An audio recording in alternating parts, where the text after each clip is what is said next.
తాకట్లో ఉన్న మీ బంగారాన్ని విడిపించి ఆ రోజు ఆన్లైన్ రేటుకి కొంటాం. Sharma gold company. అందరికీ నమస్కారం. నా పేరు మాధురి. మీరు చూస్తున్నది సుమన్ టీవీ నెట్వర్క్. ఈ రోజు మనతో పాటు ఉన్నారు ప్రముఖ ఆధ్యాత్మికవేత్త అనంతలక్ష్మి గారు.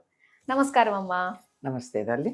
అమ్మా, పిల్లల్ని పెంచడంలో కూడా ఈ రోజుల్లో స్పెషల్ తల్లిదండ్రులకి కోర్సులు కూడా పెట్టేస్తూ ఉన్నారు. అంతకు ముందు మా అమ్మ వాళ్ళు అలా పెంచలేదు, కానీ ఇప్పుడు అలా అయిపోయింది. అసలు పిల్లలు మానసికంగా బాధపడుతున్నారని ప్రజెంట్ బిజీగా ఉన్న పేరెంట్స్ వాళ్ళని ఎలా తెలుసుకోవాలి? మీరే చెప్పారు బిజీ అని. వాళ్ళకి ఎలా తెలుస్తుంది పాపం? వాళ్ళ పనుల్లో వాళ్ళు ఉంటారు. కాస్త తీరిక అయిందంటే మేము స్ట్రెస్ అయిపోయామని చెప్పి సెల్ ఫోన్లో టీవీలో చూస్తూ కూర్చుంటారు. వాళ్ళకి తీరికేది పిల్లల్ని చూడడానికి. మీరు మీ పేరెంట్స్ మిమ్మల్ని ఆ రకంగా స్ట్రెస్ లేకుండా పెంచారు, కోర్సులు తీసుకోకుండా అన్నారు. వాళ్ళ కోర్సులు జరిగిపోయినాయమ్మా. వాళ్ళకి తెలియకుండానే బ్రహ్మాండమైన ట్రైనింగ్ అయిపోయింది. ఉమ్మడి కుటుంబాలు ఉంటుంటాయి, అక్కడ వాళ్ళకి తెలిసి ఉంటుంది. తాను వచ్చింది ఉమ్మడి కుటుంబం కాకపోయినా పెరిగింది ఉమ్మడి కుటుంబం అయి ఉంటుంది. ఇంట్లో 3-4 తరాల వాళ్ళు ఉండుంటారు ఆ ఇంట్లో. తాను, తన తల్లిదండ్రులు, నాయనమ్మ వాళ్ళు, ఇంకా ఎవరన్నా నాయనమ్మ, అమ్మమ్మో, అలాగే కొత్తగా వచ్చినట్టు చంటి పిల్లలు, ఇలా 4 తరాలను 3 తరాలను చూస్తారు కదా. అందువల్ల వాళ్ళకి అప్రయత్నంగా అప్రెంటిస్షిప్ అయిపోయింది పిల్లల్ని పెంచటంలో. ఎట్లా చేశారు, ఎట్లా నీళ్లు పోసారు, పిల్లలు ఏడిస్తే ఏం చేశారు, ఇలా భుజాన్ని వేసుకుని వీపు మీద తడితే వాళ్ళకి ఏడుపు తగ్గుతుంది, ఇలాంటివి. ఊపిరి ఎందుకు తగ్గుతుంది అని అడిగితే, ఇలా భుజాన్ని వేసుకుని కొడితే ఊపిరితిత్తులు ఉన్నాయి కదా, ఆ ఊపిరితిత్తులు ఇట్లా అనేటప్పటికీ వాటంతటా యాక్టివేట్ అయ్యి లోపల ఉన్నటువంటి గాలి పీల్చుకోవడం అనేది వాళ్ళకి ఎక్కువ హాయిగా వచ్చి నిద్రపడుతుంది.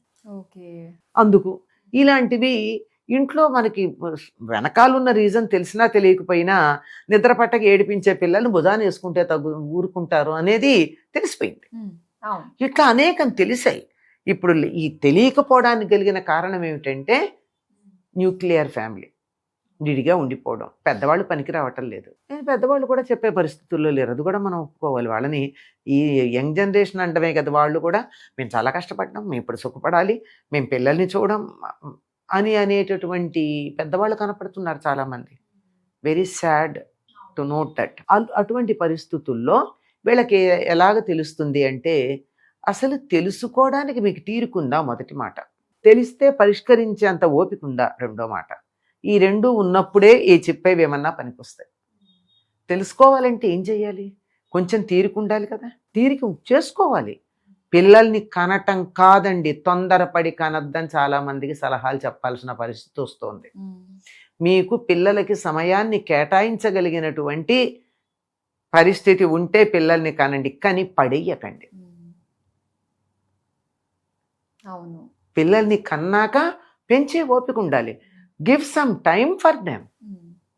ఎంతసేపు నా ఉద్యోగం, నా ప్రమోషను, నాకు ఆఫీస్లో క్రెడిట్స్, ఇక్కడ క్రెడిట్స్, అక్కడ క్రెడిట్స్, నా అందం తగ్గకూడదు, నా పర్సనాలిటీ బాగుండాలి, నా ఫ్రెండ్షిప్స్, నాకుండే సుఖాలు, నా సంతోషాలు, నా డెవలప్మెంట్, నా ఆరోగ్యం, నా ఫిట్నెస్, ఇవన్నీ ఉండాలి. నీ కాదంటల్లా. వీటి మధ్య నా పిల్లలు అన్నదానికి కూడా ప్లేస్ ఇవ్వగలిగితే హ్యాపీ చిల్డ్రన్. ఓకే, ఇది నిజంగా ఒక మంచి స్టేట్మెంటేనమ్మా మీరు ఇప్పుడు ఇచ్చింది. టైం లేకపోతే పిల్లల్ని కనడం కూడా అనవసరం. వాళ్ళని కనేసి అనాథల్లాగా ఎవరి పనులు వాళ్ళు చూసుకుంటూ ఉంటే పాపం అంటే ఫీల్ అయ్యి నేను లోన్లీ అని అనుకునేది పిల్లలే కదా. నేను ఒక కథ చదివాను చిన్నది. పాపం వాళ్ళ చెప్తాడు, మా ఫ్రెండ్కి అమ్మ లేదు అంటాడు. ఏమిట్రా అంటే, వాళ్ళ అమ్మ లేకపోవడం కాదు, వాళ్ళ మమ్మీ వస్తుందట పిల్లల్ని తీసుకెళ్ళడానికి. మమ్మీ పంపించిన సర్వెంట్ వస్తుందట, ఆయా వస్తుందట.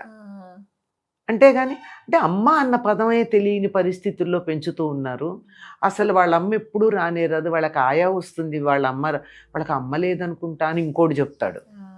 అంటే ఆయాలు వచ్చి తీసుకెళ్ళడం, ఇంకెవరో తీసుకెళ్ళడం, డ్రైవర్లు వచ్చి తీసుకెళ్ళడం తప్ప ఎప్పుడు వాళ్ళ అమ్మలు పేరెంట్ టీచర్ మీటింగ్ కూడా రానటువంటి వాళ్ళు ఉన్నారంటే, అమ్మ కానీ నాన్న కానీ ఎవరో ఒకళ్ళు. ఇప్పుడు ఇద్దరిలో ఒకళ్ళు వచ్చినా చాలు పేరెంట్స్లో. అలా ఉన్నటువంటి పరిస్థితుల్లో పిల్లలు వాళ్ళ మనోభావాలు ఎవరికి చెప్పుకుంటారు? పూర్వం అయితే ఇళ్లల్లో తాతలో నాయనమ్మలో ఉండేవాళ్ళు. వాళ్ళతో పిల్లలు వీళ్ళ కబుర్లు చెప్పి కథలు చెప్తూ ఉన్నప్పుడు, ఇవాళ స్కూల్లో ఏం జరిగిందో తెలుసా, టీచర్ ఏమన్నారో తెలుసా, నా ఫ్రెండ్ ఏమన్నాడో తెలుసా, ఇట్లాంటివి మాట్లాడుకుంటే వాళ్ళ మనోభావాలు తెలుస్తూ ఉంటాయి. నర్మయ్ హోంవర్క్ చేయి అని తల్లిదండ్రులు చెప్పేస్తున్నవాడు వాడు చెప్పదలుచుకుంది ఎవరికి చెప్తాడు? అవును. వాడి ఫ్రస్ట్రేషన్ అక్కడ. ఫ్రెండ్ ఏదన్నా అంటే ఇంట్లో అమ్మకి చెప్పాలి కానీ ఫ్రెండ్కి చెప్పలేడు కదా, టీచర్కి చెప్పలేడు కదా. అవును. కొంచెం సమయం ఇవ్వు పిల్లలకి, వాళ్ళతో మాట్లాడు. ఏం జరిగింది నన్ను, స్కూల్లో ఏమైంది, క్లాస్లో ఏమైంది, రోజుకు ఒక 5-10 నిమిషాలు మాట్లాడలేరా? తీసుకోవాల్సిందే టైం. సమయం ఇవ్వాలి.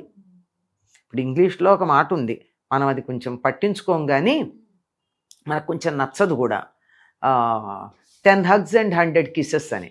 చైల్డ్ మన మాట వినాలంటేట daily dose 10 hugs and 100 kisses. Okay.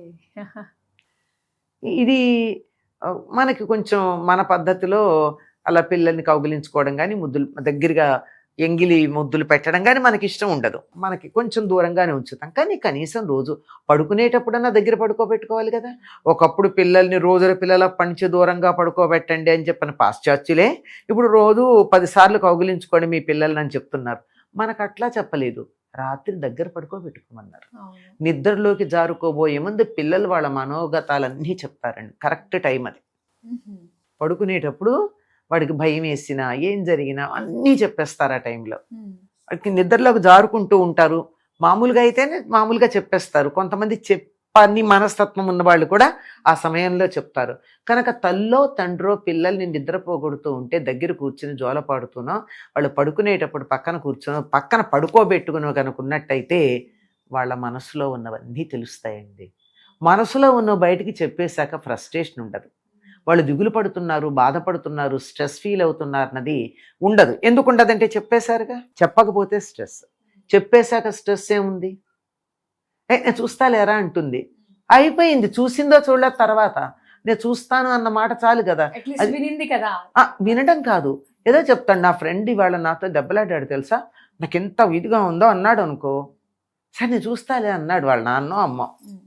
వీళ్ళు వెళ్ళి మాట్లాడతారో పాడా, కానీ వాళ్ళు ఆ విషయం టేకప్ చేశారన్న కాన్ఫిడెన్స్ వీళ్ళకుంటుంది. కనుక పిల్లలతో మాట్లాడాలి, సమయం ఇవ్వాలి. వాళ్ళు కొంతమంది టాసిటివ్ అంటే మాట్లాడరు, కొద్దిగా తొందరగా మనసులో బయటికి చెప్పే స్వభావం ఉండదు కొంతమంది బై నేచర్. అట్లాంటి వాళ్ళతో వీళ్ళే they have to pull the leg and talk. వాడు 1-2 సార్లు లాగి ఏమన్నా ఏమైంది వాళ్ళ క్లాస్లో, అంత నార్మల్. టీచర్ ఏమంది, నీ ఫ్రెండ్ ఏమన్నాడు, ఇవన్నీ కొత్త ఫ్రెండ్స్ ఎవరన్నా అయ్యారు, ఇలాంటివి ఏదో ఒకటి ఉదాహరణకి చెప్పాను నేను. ఇలాంటివి కొన్ని రకాలు వాడికి మాట్లాడచ్చు. వాడికి ఉన్న ఎక్స్ట్రా కరిక్యులర్ యాక్టివిటీస్ ఇవన్నీ ఉంటాయి కదా, వీటన్నిటికీ సంబంధించి ఎప్పుడో ఒకప్పుడు ఏదో ఒకటి వాడిని అడగాల్సిందే, లాగాల్సిందే, మాట్లాడాల్సిందే. పూర్వం తాతలు నాయనమ్మలు మాట్లాడేవాళ్ళు, ఇప్పుడు వాళ్ళు లేరు. ఆ పని కూడా మనమే చేయాలి. మనం వాళ్ళని దూరం చేసుకున్నాం, యూ హ్యావ్ టు కాంపెన్సేట్. అవును. కొంతమంది పిల్లలకు కూడా ఏంటంటే చిన్న పిల్లలకి మాటలు కూడా తొందరగా రావు, మాట్లాడించే వాళ్ళు ఎవరు లేకపోవడం వల్ల. అది కరెక్ట్. మాట్లాడే వాళ్ళు లేకపోవడం వల్ల మాటలు రావు. కనుక మాట్లాడుతూ ఉండాలి, మాట్లాడిస్తూ ఉండాలి, భావాలు ప్రకటింపజేస్తూ ఉండాలి, బాగుందా లేదా కనుక్కుంటూ ఉండాలి. రుచి కూడా తెలియదు కొంతమందికి, ఆకలి తెలియదు పిల్లలకి, కొంతమందికి అడగాలని తెలియదు, కొంతమందికి ఎక్కడ ఆపాలో తెలియదు తిండి. ఇలాంటివన్నీ కూడా నేర్పించాలమ్మా. మనం పక్కనుంటే తప్ప జరగదు. ఎక్కడికో వెళ్ళి ట్రైనింగ్ తీసుకుని రోజుకు 10 నిమిషాలు మాట్లాడతాను, రోజుకు 5 నిమిషాలు ఈ పని చేస్తాను, ఇవేం కాదు, యంత్రాలు కావు, మనుషులు. ఇప్పుడు నేను చెప్పినవి ఏవి వర్కౌట్ కాని సందర్భాలు బోల్డ్ ఉంటాయి.